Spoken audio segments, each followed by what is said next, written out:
Hey guys, look what the heck we got.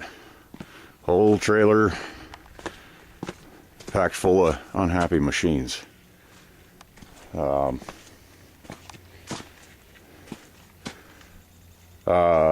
forget.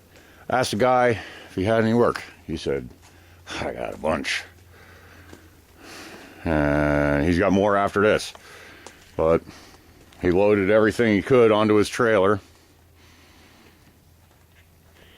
And got it back here. And these are all to be done. Probably carb work on this one. Ain't quite running right, I guess. Oil change. And check it over. Maybe do some greasing. This one here, definite running for dog shit. Probably the carb. Drive belt. Again, oil change. Check it over. Here, carb work. Check the oil, check the plug, la-di-da. Change the oil. This one here originally was carb work. Then it sat outside, as did the rest of them. So, just from sitting outside for a little while. I did work on this one before. The guy brought it over, and it needed a fuel line. And I put on a piece of this fish tank crap, and I said, look, dude, this is really temporary. Get some proper fuel line. And he never did. So the fuel tank junk turned just hard as a friggin' rock and real brittle. It was still holding, but the carb on this was leaking. Drip, drip, drip. All right. So he just left it.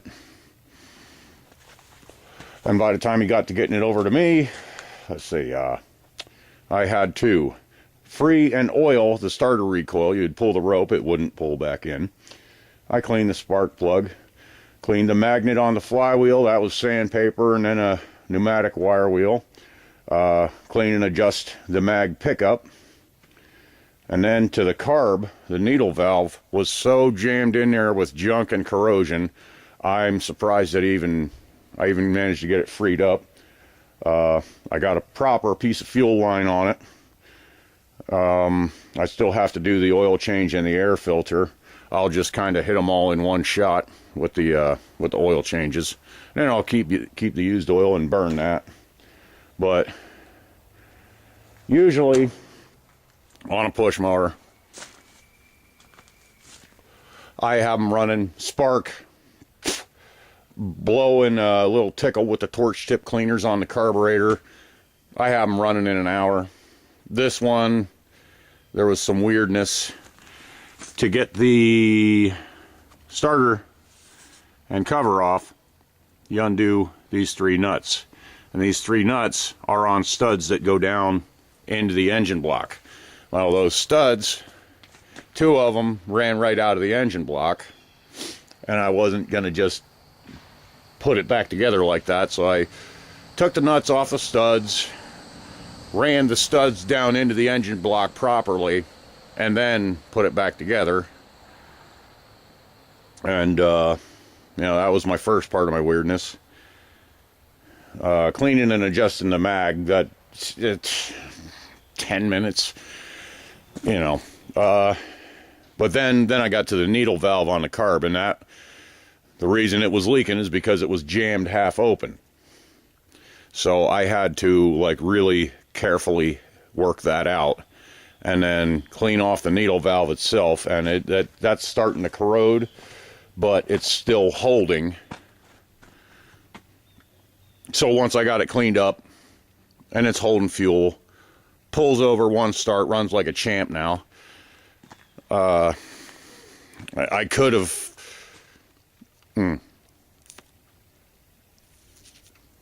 gone nuts and found all kinds of stuff to do on this thing. Sharpen the blade, clean out the underside of the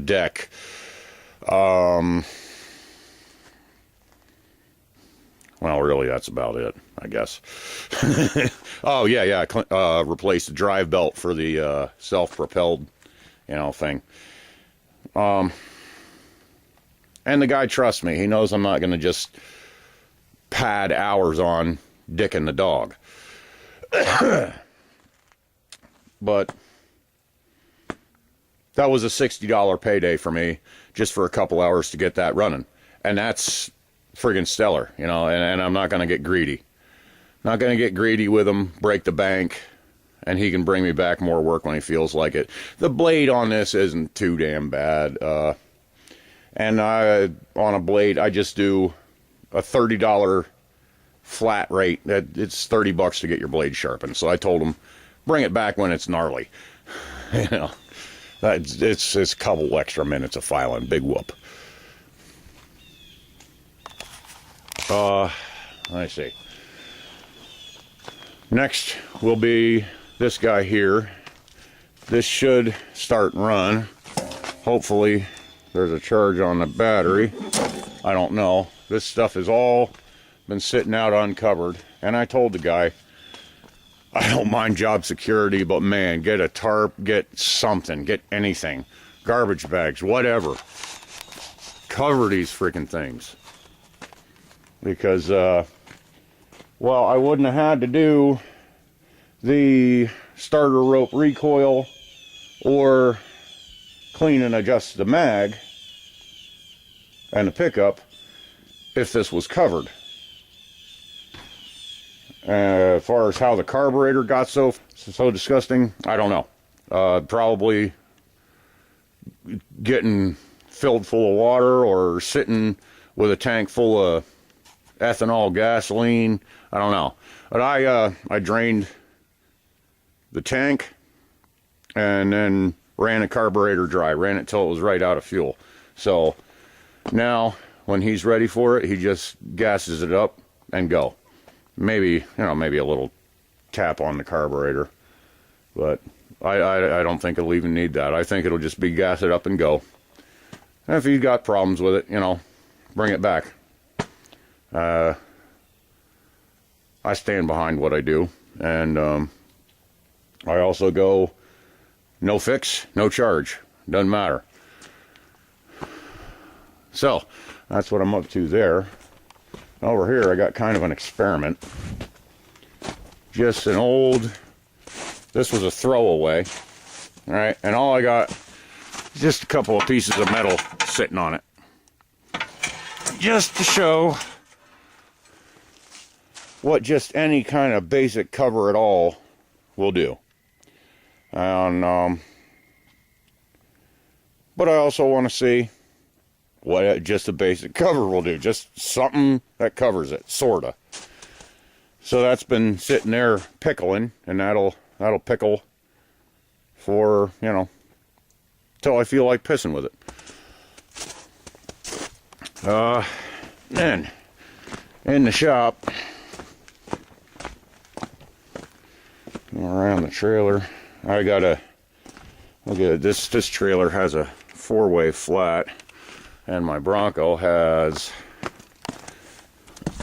I don't know, that thing. Pretty sure I can find an adapter. And I'd rather not tear that out. Because, might need it. Or, I don't know, maybe wire in a 4-way flat, but leave that other socket too. I'm pretty sure this whole package on this thing was professionally installed, so I'd like to leave it in the shop.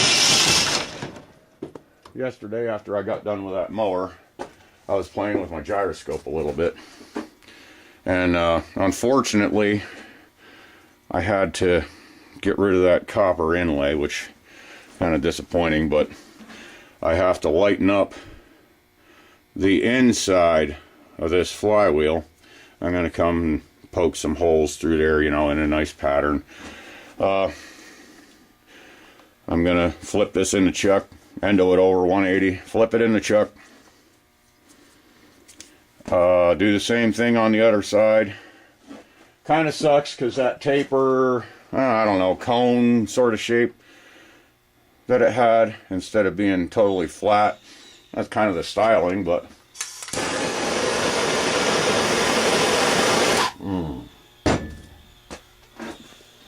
don't start smoking.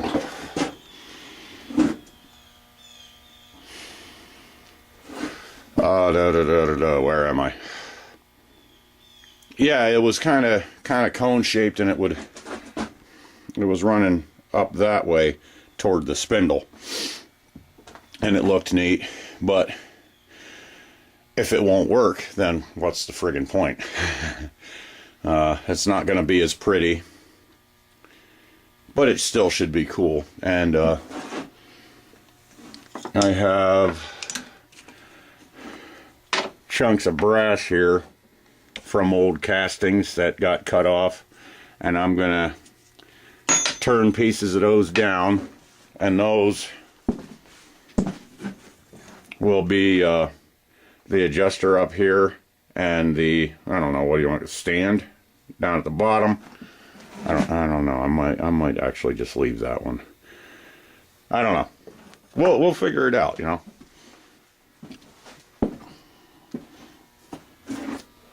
Well, that's the gyroscope. I'll be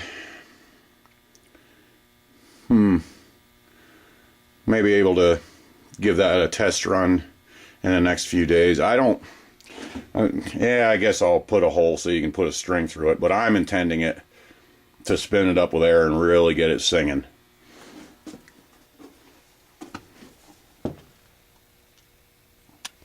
Just because I'm a little nuts.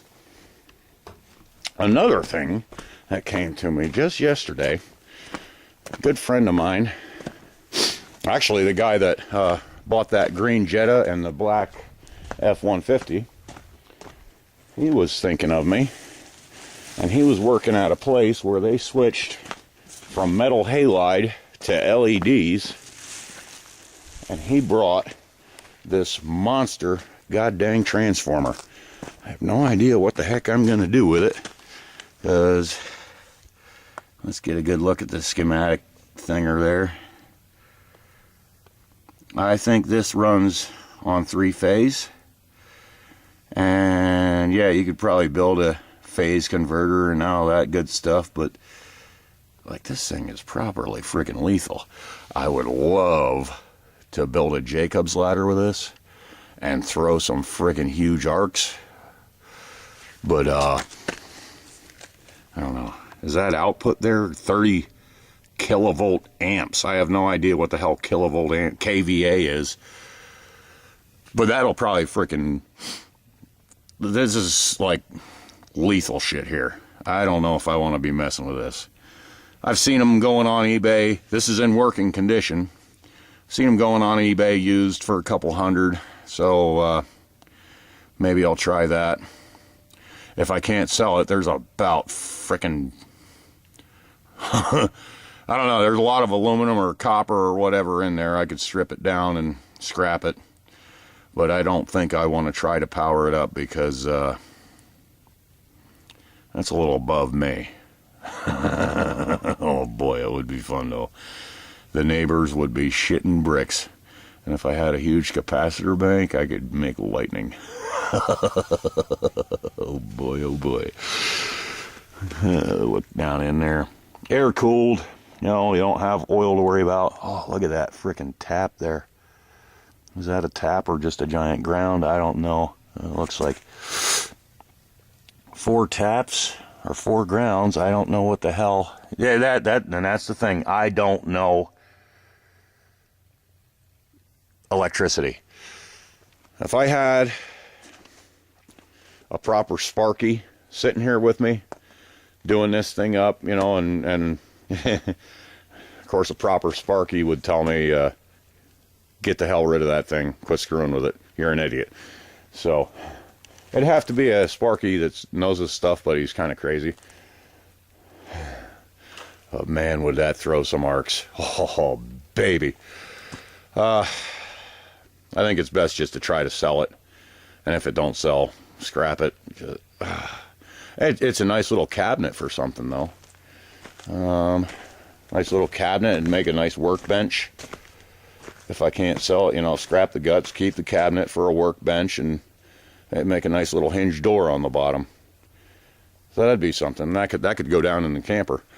And yeah, all right. Well, that's it. That's where I'm at. I got one push mower down. I'm going to start on that tractor today. And then I got another push mower and another tractor. He doesn't